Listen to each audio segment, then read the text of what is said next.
This is Duke University.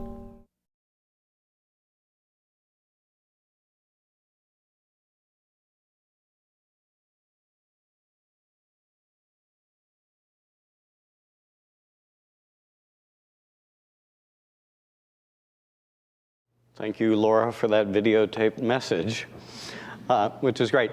And Rachel, that was fantastic. I was almost afraid to come down here after that. I mean, how do you follow that? That was incredible. And it makes me proud to be teaching at a school that can attract students like Rachel. This is phenomenal. And the fact that CASE has gotten to a point where we're recognized enough by the potential students who want to come to study and get their MBA at Duke, in part because CASE is here, and this is what we do. But I'm going to take you, unfortunately now after that, from the micro to the macro, from the thick, hot air of Africa and diamond mining up to 30,000 feet. And I'm going to talk about why we care about social entrepreneurship, why we should care about social entrepreneurship, why it really matters to society. It's not just a matter of, well, let's make money while doing good. It's not a matter of let's help nonprofits be more business-like. It's a matter of survival for the societies that we live in. So let's see if we can get this rolling. All right. And so I'm going to talk a little bit about the concept of an open solution society. A society that uses all of its talents and all of its assets to solve social problems in creative ways, and why we need that, and why social entrepreneurship is an essential part of it. Whoops, we went a little too fast. So this is Ian Morris. He's a Stanford historian. He's written a book called Why the West Rules for Now. Fascinating book, follows in history which societies are kind of dominant, which ones were most productive economically over time, how that has seesawed back and forth over time. But at the end, he's talking about what history is. And this is a rather long quote, so I'll read it. History's not just one damn thing after another. In fact, history's the same old, same old. A single grand, relentless process of adaptations to the world that always generate new problems that call for further adaptations. This idea of adaptation, I think, is absolutely central to how we need to think about societies moving forward. And if we want help in thinking about how the societies prepare themselves to adapt, we need to look no further than Douglass North. Douglass North is a Nobel laureate in economics, economic historian. He coined this idea of adaptive efficiency. And the idea behind that is that societies have to adjust as they go through time. So the normal notion of economic efficiency, allocative efficiency, is static. His idea of adaptive efficiency works through time, and it's how societies work effectively through time, solving problems. And he says further, adaptive efficiency provides incentives to encourage the development of decentralized decision-making processes, allowing societies to maximize the efforts required to explore alternative ways of solving problems. So if you think about that for a minute, you can realize that social entrepreneurs are the epitome of adaptive efficiency, having many people on the ground out there finding creative alternative ways to solve problems. The Clarity Project is a perfect example. Here you've got somebody who saw a problem, decided to go out there and find a way to solve it. There are going to be other people finding other ways to solve this problem. We need multiple people trying to track and solve this problem. Some of those solutions are going to work, some of them are not going to work. We need multiple people tackling them. Now, best devices for doing this, often new ventures. And this comes from Nathan Rosenberg. New enterprises, useful devices for experimenting with innovation, because they can be established on a small experimental scale, relatively low cost, therefore in large numbers, and their efforts can be intensely focused on a single target.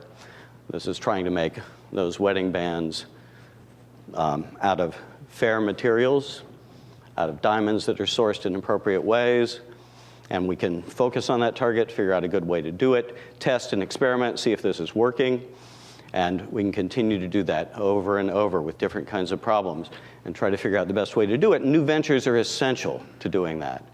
And we need new ventures in the social arena if we're going to solve social problems. Leaving those up to large agencies or large NGOs is not likely to be as effective. Within the large organizations, there are all sorts of interesting barriers to innovation. Large organizations can be innovative, but they often have constraints on their innovations.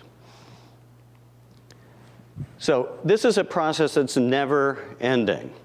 And if we take biology as a kind of analog, we can look at what biology does, and according to David Eagleman in his fascinating book, Incognito, if any of you have read this book, biology never checks off a problem and calls it quits, reinvents solutions continually.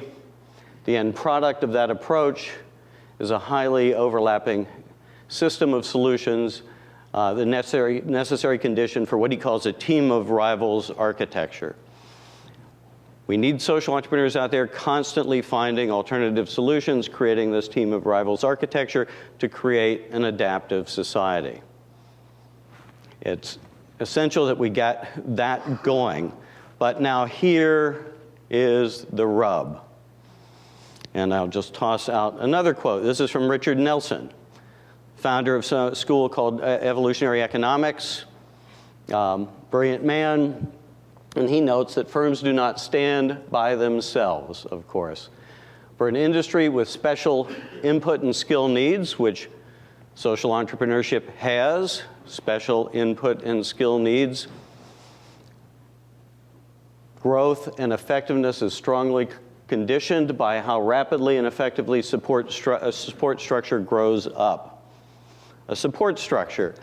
And what kind of support structure do we have for social entrepreneurship? It is just barely growing up now. We've got a little bit of a support structure. So we have B Corp. So you are able to register as a B corporation, which enables you in certain ways to make kinds of decisions that otherwise might have been challenged or constrained in some ways.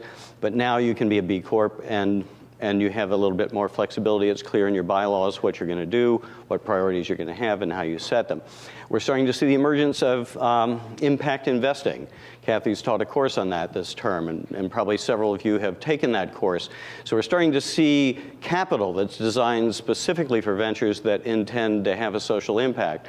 We're starting to see an emergence of organizations that are beginning to evaluate in very careful ways the kind of social impact that social entrepreneurs are claiming to have or intending to have.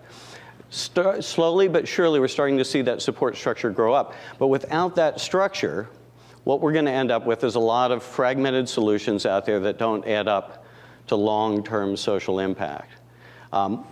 Clarity Project's wonderful, but without this structure which we need in place, it's not going to grow up to have the impact that Rachel would intend it to have or that we would like it to have.